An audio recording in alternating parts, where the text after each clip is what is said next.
Bonjour à tous, j'espère que vous allez excellemment bien. Aujourd'hui on va parler cyclisme, on va faire le débrief de deux courses françaises assez intéressantes quand même, la classique de l'Ardèche et la classique de la Drôme qui se sont déroulées donc le week-end dernier. Pourquoi je fais les deux classiques en même temps, et je pense que cette vidéo sera peut-être même un peu plus courte que les autres habituellement, c'est que déjà ce sont deux classiques que je considère comme un peu moins importantes dans le calendrier français que d'autres courses comme l'Étoile de Bessèges ou même le Tour de la Provence. Je trouve que c'est quand même d'un niveau en dessous. Et ensuite, parce que souvent on a le même profil de coureurs qui viennent sur ces deux courses et que il n'y a pas énormément de changements au niveau des équipes, donc c'est pour ça que je les mets ensemble. Pourquoi la vidéo sera un peu plus courte, parce qu'en plus il y a pas mal de montage à faire là, en ce moment. Donc voilà, on va tenter de... Enfin, je dis souvent ça en début de vidéo, puis à la fin vous allez voir que je vais faire 3/4 d'heure. Moi j'ai toujours une affection plus particulière pour la classique de l'Ardèche, que je trouve toujours plus animée que la classique de la Drôme. C'est un parcours qui m'intéresse un peu plus, un peu plus difficile. Je trouve que la course est toujours plus animé en Ardèche que du côté de la Drôme. Ça avait été le cas l'année dernière avec la victoire de Rémi Cavagna. Et encore cette année, j'ai un peu plus de mal moi, avec la classique de la Drôme, où souvent il faut vraiment attendre le dernier quart d'heure, 20 minutes de course pour que ça soit animé. Eh ben, n'hésitez pas également à vous abonner, je le dis maintenant, à réagir dans les commentaires, à partager cette vidéo. Dans les commentaires, dites-moi quel coureur vous a intéressé, quel coureur vous a déplu dans ces deux courses. Et puis n'hésitez pas également à mettre un petit plus, le partage, le petit pouce, j'y arrive pas à le dire depuis tout à l'heure. N'hésitez pas également à partager cette vidéo si vous pensez que c'est un contenu qui peut, que des gens de votre entourage peuvent apprécié. Et on commence tout de suite avec le bilan des Bleus. Eh bien, du côté du bilan des Bleus, on commence avec David Gaudu qui a fait une excellente classique de l'Ardèche. Je l'avais dit sur le tour des Alpes, des Hautes-Alpes, enfin des Alpes-Maritimes et du Haut-Var, que David Gaudu avait passé un cap. Dans sa manière de gérer la course, il avait très bien géré cette course-là. Regardez cette vidéo qui est dans la playlist Cyclisme 2021. Là, David Gaudu, il a couru en patron, et surtout, je me disais, il y avait Thibaut Pinot sur cette course-là. Bon, même un Thibaut Pinot en méforme, on sait que c'est quand même un peu le leader avec Arnaud Démare. Ce sont les deux têtes d'affiche techniquement de la Groupama FDJ. Et lui, auparavant, il se serait mis au service de Thibaut Pinot, même si Thibaut Pinot n'était pas au top de sa forme. Et là, il a décidé vraiment de prendre la course en main. Ce qui montre qu'il a passé un cap. Souvent, une victoire d'étape dans un grand tour vous permet, dans certains cas, de passer un cap. Ça avait été le cas avec Julien Lafilippe. Ça a été le cas également avec David Gaudu. Il a passé un cap, je trouve, avec cette victoire. Aujourd'hui, il se dit, j'ai pas peur, je peux gagner des grandes courses. Je peux faire des bons résultats dans le général d'un grand tour, et surtout je prends la course en main. Et c'est là où je trouve que c'est très intéressant ce qu'il a fait David Gaudu. Ça a été un peu plus compliqué sur la classique de la Drôme, mais c'est pas toujours facile d'enchaîner les deux, très clairement. Et on peut saluer vraiment le très beau parcours de David Gaudu sur cette course et sur ce week-end.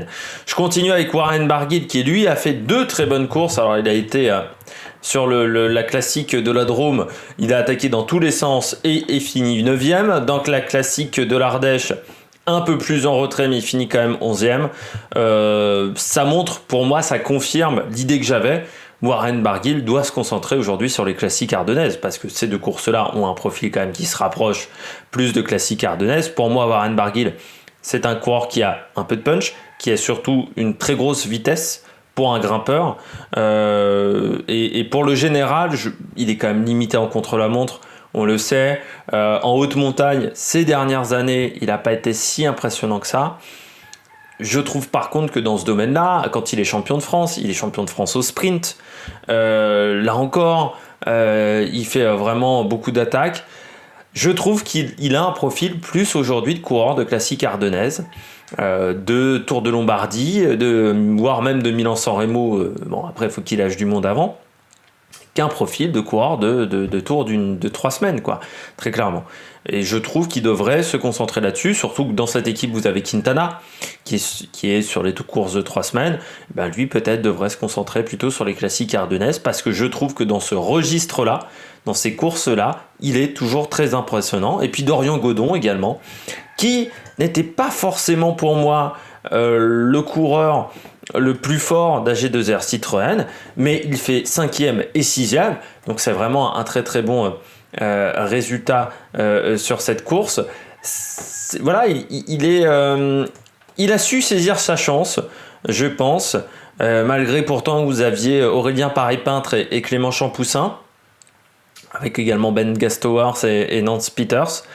Eh bien, il a fait vraiment du très très bon travail. Il faut saluer ce qu'a fait Dorian Godon, qui peut être un coureur très intéressant. Dorian Godon, c'est pas forcément le coureur le plus connu. Il est passé par Cofidis à ses débuts. Pas forcément de grands résultats sur les jeunes, mais sur les courses françaises, on voit quand même qu'il a un Paris-Camembert, qu'il a eu des bons résultats également sur les boucles de la Mayenne, sur le Tour de Norvège. Voilà, il a des bons résultats sur les courses françaises, et c'est vrai qu'AG2R va également se montrer sur les courses françaises, et ça peut être un coureur très intéressant. Bonne vitesse au niveau du sprint, passe bien les côtes également.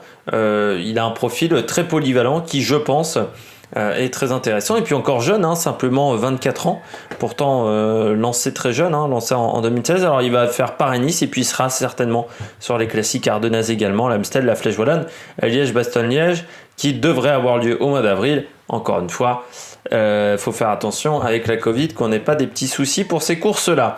On continue avec un coureur français qui a été rassurant, je dirais, c'est Thibaut Pinot. Je voulais dire un petit mot sur Thibaut Pinot. Je trouve qu'il a été rassurant.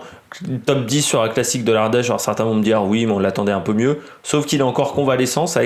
Il a toujours mal au dos. Ça lui vient de cette fameuse chute lors de la première étape du Tour de France. Et il est encore convalescent mentalement également. Mais là, je l'ai trouvé un peu mieux quand même au niveau mental, parce que sur le Tour du Haut-Var, c'était vraiment Jean-Claude Bougon. Et là, c'était quand même un peu mieux du côté de Thibaut Pinot. Donc je trouve que c'est rassurant. Et voilà, c'est pas mal. Du côté des deux flops, je vais commencer avec Total Direct Energy.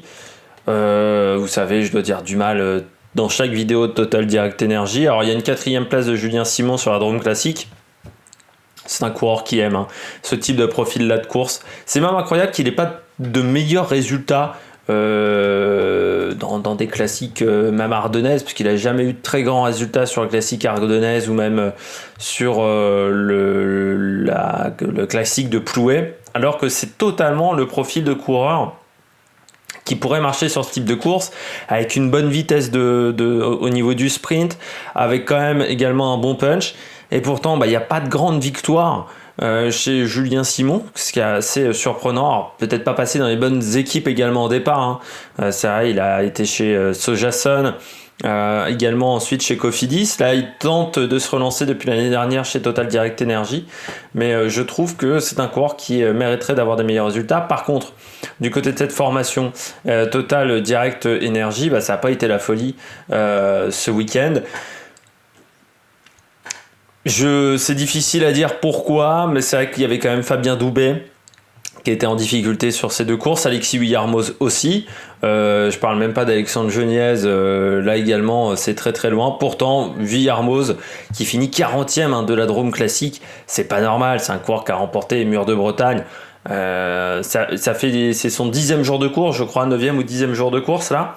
Et on le voit toujours pas au top, quoi, toujours pas à sa place, je trouve. Geniez, lui, c'était son premier jour de course, je crois. C'était ses premiers. Enfin, ça me dit rien de les avoir vus avant, Geniez.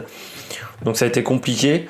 Et puis après, en termes de stratégie, quand il y a personne qui est en très grande forme, c'est compliqué de faire des stratégies après pour cette équipe. Et puis la formation Cofidis également, qui a été un petit peu en difficulté, qu'on n'a pas vu sur ces deux courses. Après Cofidis, ils étaient également sur l'UAE Tour et du côté de la Belgique, donc Bah, foncièrement, c'était compliqué de former une belle équipe, hein. Alors, il y avait Guillaume Martin qui a été à l'attaque plusieurs fois, mais ça n'a pas fait grand-chose. Pareil pour Simon Geschke, ça n'a pas donné grand-chose. Alors, il y a Errada qui a fait quelques bons résultats. C'est dommage pour Geschke parce qu'il a attaqué, mais jamais dans le bon timing. Mais j'ai l'impression quand même qu'il est en meilleure forme que les années précédentes, Geschke. Ce qui veut peut-être dire qu'il peut faire des bons résultats. Et puis, Guillaume Martin, c'était une reprise, donc il faut quand même également voir ce que ça peut donner au fur et à mesure du temps. Voilà, une reprise, c'est toujours un petit peu compliqué pour les coureurs, surtout quand on reprend que fin février, début mars. Ça peut être difficile quand on est habitué à reprendre un peu plus tôt la saison. Attaque de Marlou! On passe aux coureurs au top et du côté des coureurs au top, je commence avec Andrea Baggioli. Baggioli, il a fait du gros travail sur la Drôme Classique, il attaque au bon moment, ça c'est clair et net. Et puis ensuite, impossible à rattraper après Baggioli. Pardon, c'est un coureur qui a beaucoup d'expérience désormais, hein, parce que c'est quand même un coureur qui a 4 années dans les pattes, qui a eu des très très bons résultats chez les jeunes, hein, vainqueur du petit tour de Lombardie, vainqueur également de la Ronde de l'Isère, cinquième du Giro dell'Emilia l'année dernière, troisième d'une étape sur la Vuelta. Donc maintenant la Royal Bernard Drôme Classique, qui doit être sa première victoire chez les pros, non, parce qu'il avait remporté une étape du Tour de l'Ain. Déjà chez De Coninck Quick-Step. C'est un bon recrutement qu'a fait De Coninck Quick-Step. Il est très jeune, il a simplement 21 ans. Faut aussi, donc, et là, il l'a fait vraiment comme un roublard, hein. Il a attaqué vraiment quand tout le monde n'en pouvait plus. Il est parti vraiment de manière très intelligente. Normalement, on devrait le revoir au Trofeo Leguila qui aura lieu dans 2 jours. Donc je pense qu'on regardera on verra si on aura le temps de regarder cette course, parce qu'il y a le Samin, il y a quand même un programme assez chargé en ce moment au niveau cyclisme. Mais il a fait vraiment du très très beau travail. Il devrait faire également le Giro de cette année. Je pense qu'il est pas mauvais en montagne parce que déjà il est pas très grand, il fait 1m76 et il est pas très lourd, il fait que 60 kg. Donc ce qui est plutôt très intéressant en montagne. Après, je pense qu'au niveau du contre-la-montre, c'est peut-être pas le meilleur, mais comme il est puissant, il peut peut-être compenser dans ce domaine-là.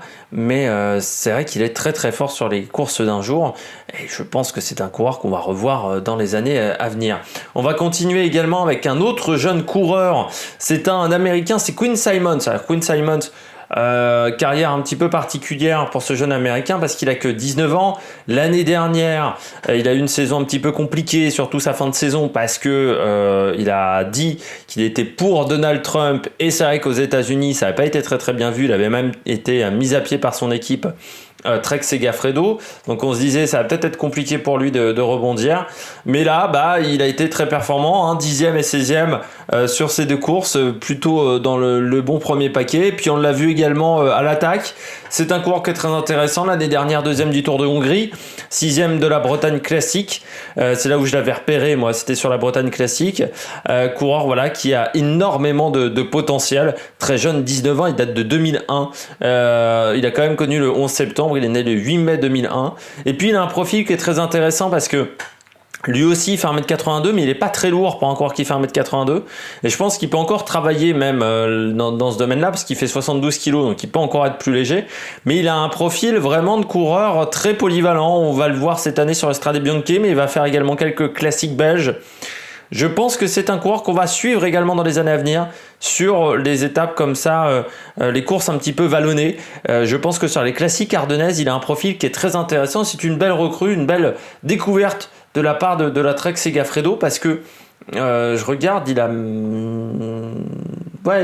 même pas fini la course des championnats du monde junior. Mais il avait fini champion du monde junior en 2018, champion des États-Unis junior. Mais voilà, c'est un coureur qui a un profil très très très très intéressant, et il a fini 3e d'un Gand Wevelgem junior. Donc ouais, on sent que c'est un coureur qui aime ce type de parcours un peu classique, un profil à mi-chemin entre classique ardennaise et classique flandrienne.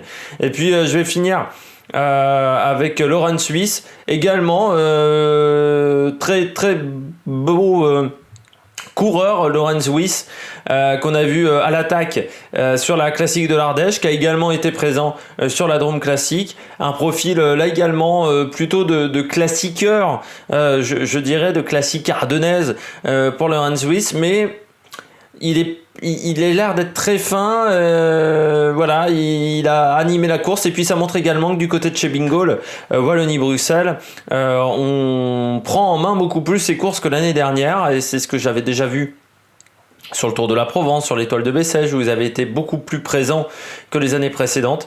Et bien voilà, encore une équipe sur laquelle il va falloir compter également en Pro Team, qui pourrait faire des très très bons résultats. Enfin, on les voit énormément à l'attaque. Et ça c'est très intéressant, pas de grands résultats chez les jeunes pour lui, il avait fait 9e du championnat espoir belge, mais ce qui n'est pas incroyable. Voilà, il n'y a pas de grandes victoires chez les jeunes. Par contre là je trouve qu'il est vraiment pas mal. Encore une fois, il a l'air d'avoir des qualités en montagne, enfin surtout en vallonné, qui semble très intéressant parce qu'il a attaqué dans des endroits très difficiles avec vraiment de la pente et il a fait des écarts à certains moments dans cette course, donc ça montre que c'est un coureur qui a de la caisse. Parce que malgré toutes ces attaques, il finit quand même 13e du tour de la classique de l'Ardèche, pardon. J'ai toujours un problème avec les noms de cette course. Donc il a fait vraiment du très très bon travail. Je finis rapidement avec les flops. J'ai 2 flops, mais vraiment très courts. C'est Rui Costa, parce qu'il a été assez loin sur ces 2 courses. Et Rui Costa, normalement, c'est un coureur qui aurait dû être présent aux avant-postes sur ces classiques-là. Alors je sais que c'était également ses jours de reprise à Rui Costa, mais ça fait quand même depuis de nombreuses années qu'on attend le grand retour de Rui Costa. Et depuis qu'il a quitté Movistar, on peut pas dire que les résultats flamboyants étaient nombreux dans sa carrière, donc là c'est un petit peu triste. Et puis Fabio Aru, là encore on attend le retour de Fabio Aru. Il a été à l'attaque mais pas forcément dans le bon timing, assez loin de l'arrivée, et au final en termes de résultats c'est pas ça non plus du côté de Fabio Aru. Alors on va suivre également Fabio Aru parce que je crois que c'était ses courses de reprise, je crois, au coureur italien.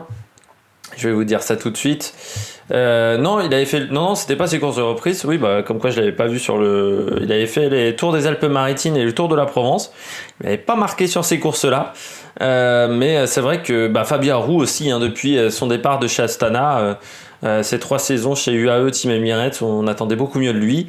Et chez QBK, ça a été un petit peu compliqué. Je rappelle que c'est quand même un coureur qui a gagné la Vuelta en 2015. Et bon, depuis ces saisons-là, il a fait 5e du Tour de France en 2017. C'est son dernier grand résultat sur un grand tour, donc on l'attend beaucoup mieux, Fabio Aru. Et c'est vrai que là, ça n'a pas été la folie non plus pour le coureur italien.